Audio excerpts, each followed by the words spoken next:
Okay.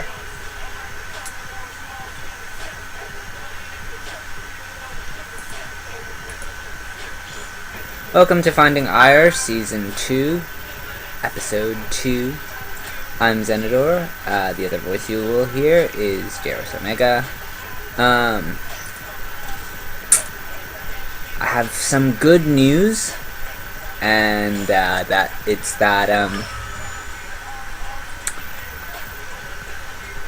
they released the Season 1 replay pack, so we can continue with our normal method of going back over replays and sort of having that hindsight, not in the commentary and analysis. But before we do that, we'll always throw you guys a bone and cast something more common, everyday, from whatever replays I have at random.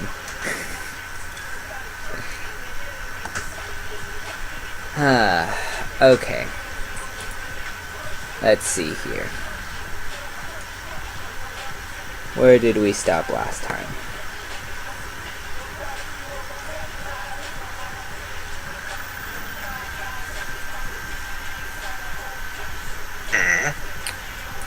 Last week, did we cast,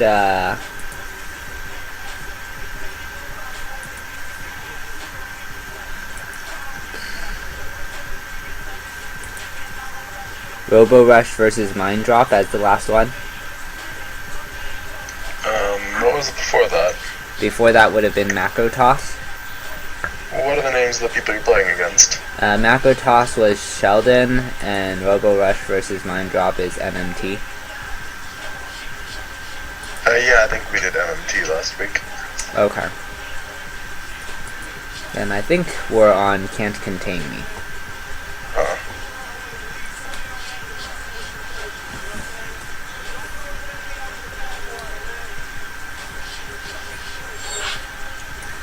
So, yeah, fire it up.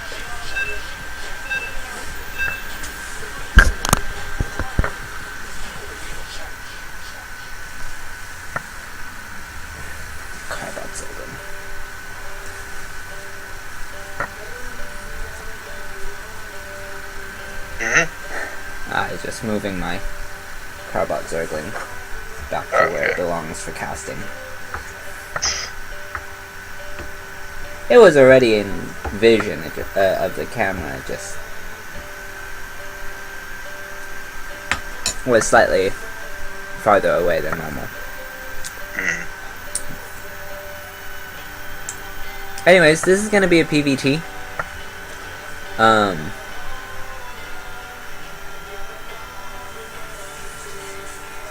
On Coda LE. As a Protoss, the third is definitely a doable take. It's just a little awkward sometimes if your opponent attacks and your army isn't quite in position, but oh crap. Okay. That's fine. We'll just do it this way then.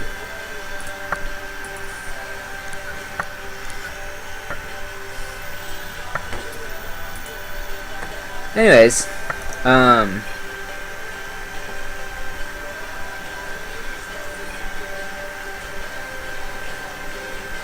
if you'll introduce our first player.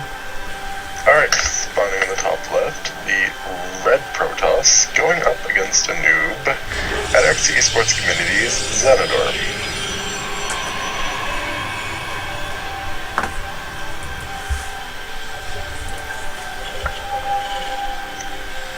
Spawning in the bottom right, the blue Terran Trago.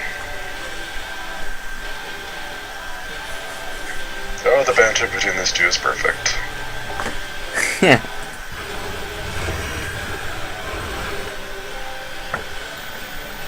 I'm thinking Zenador is probably saying to himself, this guy might be a Smurf. Just because that's a very unusual, line of questioning on the ladder.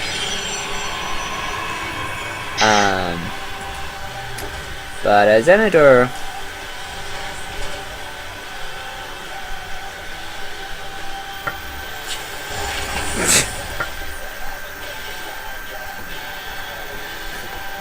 Is that supposed to lull his opponent into a false sense of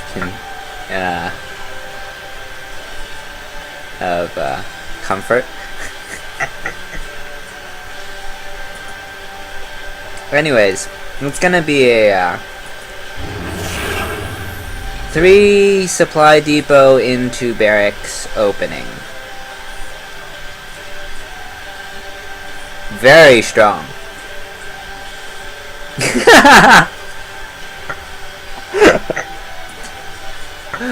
Smurf. Well,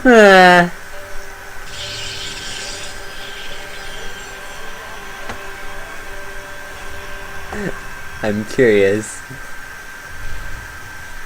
how Zenidor is going to answer that. You know, Zenidor did scout. He scouted the 3rd, but he didn't scout his natural. Which is kind of like the one place he needs to scout.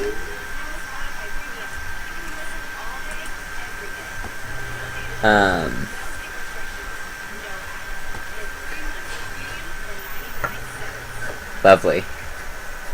Well, a proxy 2 proxy 2 racks is a type of cheese. It's just on Planetary Fortress. Yeah. Zenidor has made a Zealot, which is definitely anti-cheese opening. Usually you don't even bother with a Zealot, because, well, that can go into a faster gateway, faster robo. The SCV that was scouting dies after seeing the Zealot and Stalker. Zenidor's gonna poke down now and see, oh, hello! Where did this bunker come from? Behind this he's gonna throw down a 3rd gateway and a robo. So he's gonna go up to 3-gate robo. It's not gonna be proxied, but it is a build that Zenidor is very comfortable with, proxied or otherwise.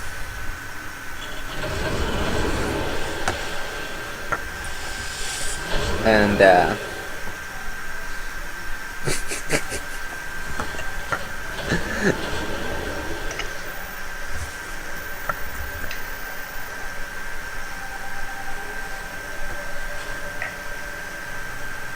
Zenidor has spread out his stalkers to the perimeter. And I think he's just waiting for more gateway production. And maybe an immortal or 2. Behind this, Trago is going to get his 2nd CC and 3rd barracks.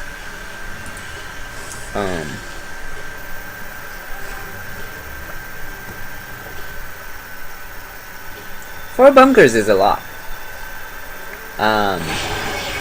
4 bunkers is pretty decent at holding back your opponent, I'd say, in most circumstances.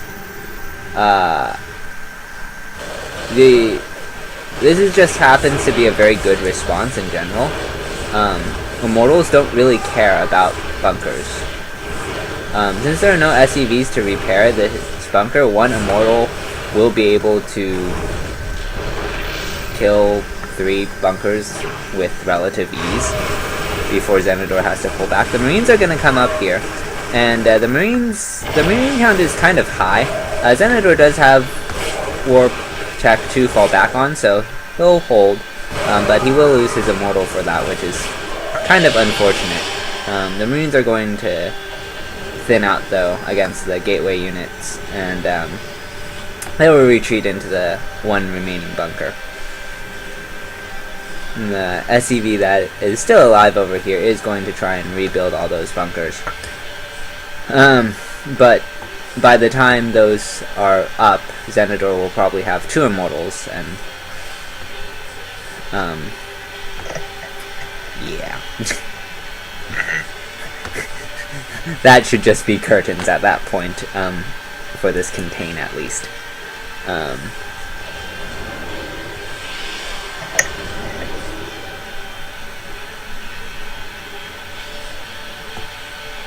Zenidor is very content to just be on one base at the moment. It's kind of funny.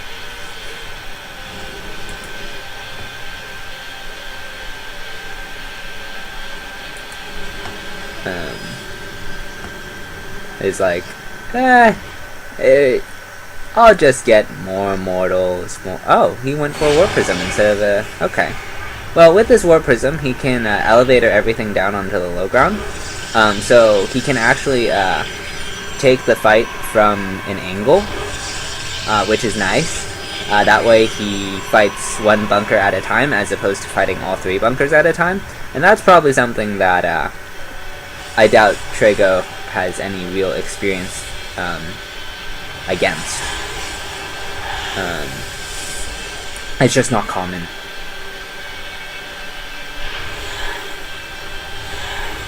So he's going to lower his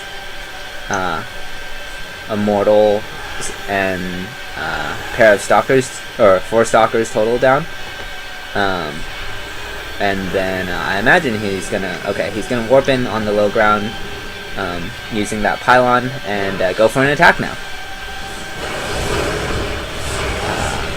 He loses his sentry kind of carelessly, but that's okay. He has 2 immortals. The immortals are going to make short work of these bunkers. The stalkers will help protect the immortals. Zenidor does have a time warp, and he does use it. So that's going to really complicate the issue here. And yeah, that's pretty much all there is to this. Zenidor breaks out, and he's hunting for those barracks. He should get 1, maybe? Oh, they're going back the other way. I don't know if Zenidor is going to pursue that or just go across map. Yeah, Zenidor is just going to ignore the barracks because they can't produce anything when they're floating. And he's just going to march across the map now because there should be virtually no army at home. And that means 2 bunkers that are not filled, a siege tank. The 3 marauders are something to worry about, but Zenidor does have immortals, so big whoop. Zenidor is going to use the Warp Prism as a pylon now, and just gonna waltz right over this. There's not really much in the Terran arsenal that's going to prove very effective against this Protoss composition at this stage of the game. Now, Zenidor can't be careless about anything, like, if the SCVs get us around, he could theoretically lose everything, of course. Some BM. Loosely speaking, yes. He kills the missile turret.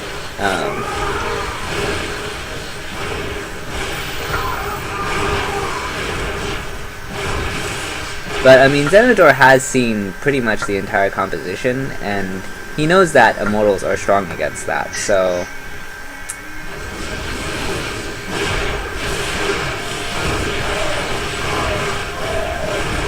Ooh, he'd really like some force fields right now, but he doesn't have any sentries.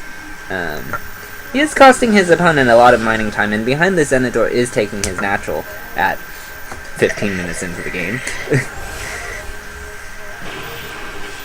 Zenidor is going to chip away at these floating barracks, and he will get 1, at least on fire. I don't know if it will burn. Okay, he does get it entirely. The immortals are going to drop onto the into the natural and start chipping away at stuff. I think Zenidor is just looking to redirect